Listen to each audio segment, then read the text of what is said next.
আমাদের দু রকম নার্ভস আছে, একটা সিম্প্যাথেটিক যেটা আমাদের হার্ট রেট বাড়ায়, পালস রেট বাড়ায়, যার জন্য আমাদের হাই ব্লাড প্রেশার হচ্ছে, আর একটা হচ্ছে প্যারাসিম্প্যাথেটিক, যা আমাদের হার্ট রেট কমায়, পালস রেট কমায়। তো এমন কিছু অ্যাক্টিভিটি করতে হবে যাতে আমাদের প্যারাসিম্প্যাথেটিক অ্যাক্টিভিটি বাড়ে। খুব সোজা প্রাণায়াম দেখাচ্ছি যার মাধ্যমে আমরা সিম্প্যাথেটিক নার্ভকে খুব তাড়াতাড়ি অ্যাক্টিভেট করতে পারি। এটারও একটা প্রাণায়াম হচ্ছে ভ্রামরী প্রাণায়াম, যেটা বেশি করতে হবে না। 10-12টা ভ্রামরী প্রাণায়াম করলে, এটা রিসার্চে দেখা গেছে, আমাদের ব্রেন ওয়েভের চেঞ্জেস আসতে থাকে এবং আমাদের সিম্প্যাথেটিক অ্যাক্টিভেশন বাড়তে থাকে।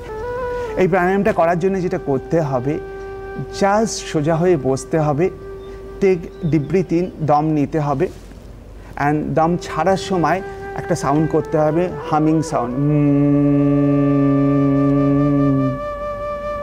ঠোঁট লেগে থাকবে, দাঁতের মাঝে একটু গ্যাপ থাকবে। এই ভ্রামরী প্রাণায়াম নিয়ে অনেক রিসার্চ হয়েছে। মানে যখন আমরা অ্যাক্টিভ থাকি তখন আমরা ব্রেন থেকে একটা ওয়েভ রেডিয়েট হয়, বিটা ওয়েভ। যখন আমরা রিল্যাক্স হই, আলফা ওয়েভ রেডিয়েট হয়।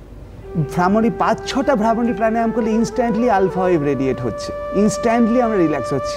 তো এত একটা সোজা জিনিস, যেটা করলে আমরা ডায়াবেটিক থেকে দূরে থাকতে পারি, কিংবা যাদের হয়েছে সেটাকে কমব্যাট করতে পারি, কিংবা যাদের হাইপার টেনশন সেই জায়গা থেকেও আমরা পারি।